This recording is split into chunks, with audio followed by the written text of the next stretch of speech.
Get focused, get noticed, move forward, you know it, Robin. Get focused. What's up, everybody? It's your girl, Robin Shockley, with Focus Forward Robin on the go, because you never know where I'm going to be. I am here in Traveler's Rest, and I've got somebody very special in the room with me tonight. We have none other than Granddaddy Lo. Hey, what's going on, everybody? How y'all doing today? Yes, I'm so excited to have you come to my domain, my home, to do this interview with me. Right. We got a couple of topics that we're going to be talking about through a couple of different segments. Right. And tonight, the first thing that we're going to talk about is we're going to talk about you as a veteran. I did not know that until I think I saw one of your videos where you've got on there talk about the emotions of a veteran and the things that you deal with and face. So first of all, just tell everybody your name's not naturally Granddaddy Lo. So tell us your name and tell us just a little bit about your history and how you got into the service, and then we're going to talk about the before, the during, and the after. Okay.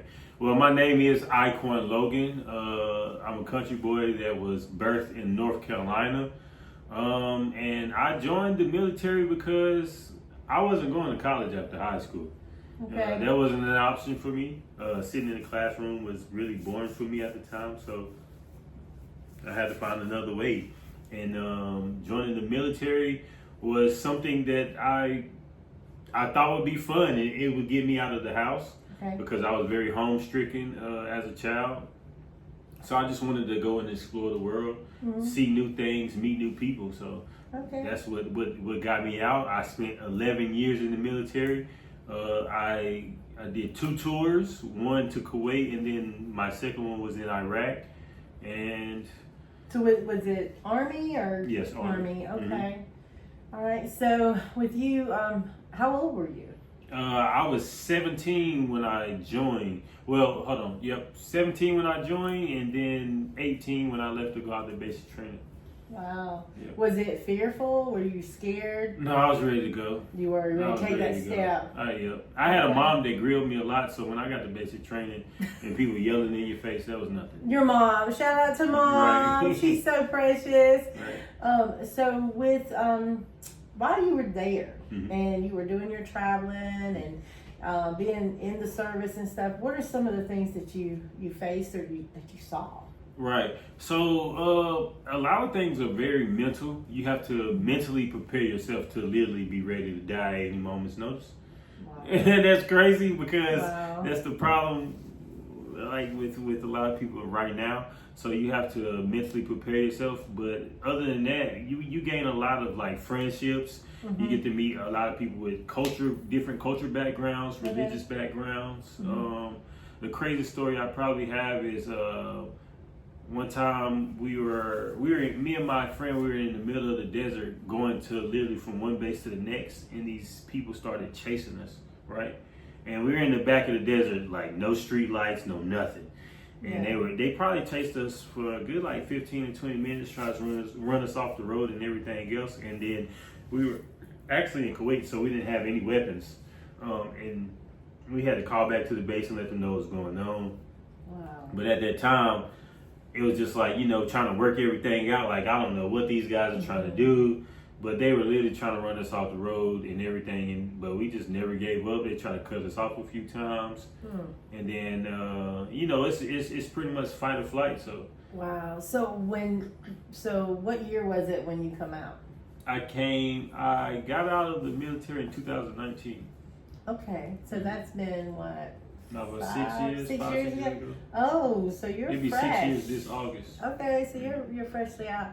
So were there any like that was a serious situation? Did you deal with was there any physical pain or anything that you went through when you were over there or anything? You mean mostly like what kind of physical like pain? Wounds.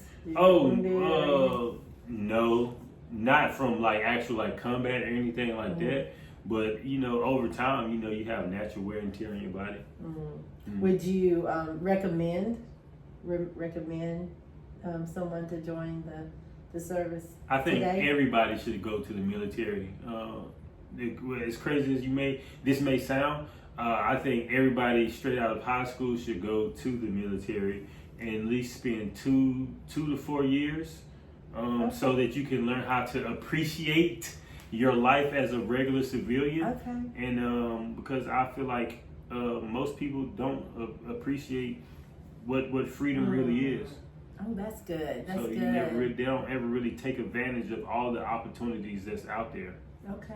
Well, I will say my uncle was in the Army, and when he come out of the Army, he was such a neat freak. Mm-hmm. And everything because I know while you're in, you're trained to have to do things at a certain time. You have to be ready. You have to keep your bed straight. You have to all that. So I don't know the mental thing like you were talking about. So when he came out, he was on my aunt all the time about every little detail that it had to be spotless, you know, and stuff. So do you think that affects everybody, or were you like that? Yes, I'm still like that. You have to pay attention to detail, and cleanliness is next to godliness. Like, it doesn't matter how dirty you can get, how many days you don't take a shower. When it comes to getting back to your barracks, you need to make sure everything is clean. That's one thing they always say before you get out of the bed. You need, when you get out of the bed and start your day, you need to make up your bed. You need to make sure that you're taking a shower and keep your area clean, because... So what if you get into a relationship with somebody that's not like that? They're not like you. How do you handle that? How do you balance that? You're always on them. You're going to tell them about themselves, like, hey, those dishes have been in the sink for a couple of days. Yeah. And, you know, I've seen that same bowl here for 2 days. Like, what's going on?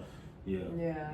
So how do you think it affects the relationship, though? A lot of people can't handle that. They don't want a person to be telling them about themselves. But to me, that's love. That's taking care of your other person, because it's you let people know how to take care of themselves because you care for them. And it's like, I don't know why that really matters. I can't really tell you why, but it's like, what goes around comes around. So if you're slacking on one part or something like that, then it makes me feel like I'm slacking as well. Okay. Well, guys, you are here on the Voice of Vision and Truth podcast, and one of the things what we're talking about is our truth. And today, Logan Granddaddy Lo is talking about his truth and his perception of life, you know, before, during, and after the effects of being a veteran. Now, emotionally, like you spoke on the mentalness a little bit ago. So you've been out almost 6 years now. So do you have some withdrawals and some down moments of things that has affected you in a way of sadness or depression? Because I know a lot of veterans have to go to therapy afterwards and such. Therapy. And yes, so let's talk about that a minute, because that's very important for people to understand, especially when you've got family that are in the service, and how they can, people that's going to watch this podcast, you know, they got family, whether it's in, you know, Army, Navy, Air Force, whatever it is, they need to be aware of the effects. So let's talk about that a minute. Well, getting out of the military is one of the biggest challenges that you will have to face. You come from this structure, you know, you know where your next meal is coming from, you know how you're getting paid. You're dealing with other people who are in the military, right? Okay. So y'all literally have the same training and the same like train of mind. Okay. So getting out and transitioning into a civilian world can be very hectic. As I said, I feel like everybody should go to the military. It's because it literally changes your mind. Okay. How we see things, how we perceive things to be. It's like a culture shock. It's like literally going from hot water to cold. And so when you jump back into society, sometimes it's hard to adjust. Wow. So I dealt with feeling like I wasn't accepted, the way that I went about things. And I just feel like people didn't understand me a whole lot. So why did you feel that they didn't understand you? Because they literally, so coming from the military and like working and then going to plant jobs like BMW, Michelin or things like that. I was dealing with people who had probably been working in these jobs maybe 20 plus years, and they haven't seen anything else but that job. And it's just like, me, it's like, okay, it's more outside of this job, and they're so high stressed just because of a job, and I'm like, I don't care about this job. I quit and go get another one. Like, okay, you know what I'm saying? Yeah, and that's good. So as far as obviously that sounds like you handled stress pretty well then. No, I didn't. Oh, you I did? used to drink all the time. Really? Yeah, I would probably drink a half a bottle to a bottle of wine before I go to work. Before you go to work? Yeah. Why? Because it made me feel like I could go deal with regular people. Wow. Yeah.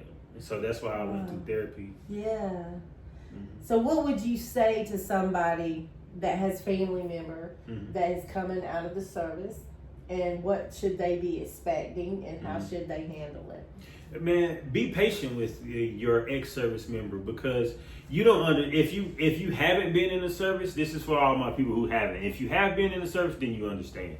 And we can, it's good when you find another veteran that you can talk to. So if you haven't been, just be patient with them. When they tell you the mental things that they are going through, when they tell you how they feel, when they tell you their stories and things, listen to them. Take that to be true, because they are actually giving you their reality. And although you may not understand, sometimes you trying to give them the answers or trying to relate, sometimes you just have to not do that. You just got to listen. Yeah. So just listen. Well, that's awesome. And first of all, thank you so much for your service, your contribution, to society, to help us and protect us and keep us safe, and to stand in the gap for us, all that time. And, and then to be in my home to, share your stories and be personal with me on this level, because some people, it is difficult for people to talk about, it's for them to share. So for you to be exposing yourself and what you went through and what you dealt with and stuff, is there something that you could say to help people to focus forward, to move forward? Say they're dealing with, they could be who you were before. Maybe they're dealing with alcoholism and they're not in therapy and they're being prideful and they don't want to go to therapy, and or maybe they do have, like we said a while ago with a family member, but they got purpose because they're still living, they're still alive. So what could you say to the person that's going to be watching this particular segment on living a life as a veteran? What would you say to them to help them to focus forward? Be honest with yourself. If you feel a certain type of way, be able to communicate that, and don't be afraid to ask for help. Therapy was probably one of the hardest things for me, but when I started going through therapy, it was something that I needed, to be able to take my inner feelings, my inner thoughts, depression, suicide, and everything, and be able to communicate that to somebody was the best thing that I can do. So be real with yourself. Don't lie to yourself by trying to hold it in or thinking it may make you feel, look, or seem stronger, because the best thing you can do is to get your inside thoughts out, or they will destroy you from the inside. I love it. That's good wisdom. Very good wisdom. Well, thank you so much for being on the show, and thank you for tuning in with us on the Voice of Vision and Truth. If you have a message that you want to bring hope and awareness to the world, maybe you've come from trauma to triumph, whatever your story is, this is the platform that you can come on and share your vision, share your truth, and share it with others, all right? This is your girl, Robin Shockley, with Focus Forward Robin on the go, because you never know where I'm going to be. Remember what I always say: if you think a thing, you believe a thing. If you believe a thing, you will achieve it. Y'all be blessed. Do you have a story to bring positive impact of change to the next generation or even this generation? Contact your girl, Robin Shockley, on all social media platforms to tell your story on the Voice of Vision and Truth podcast.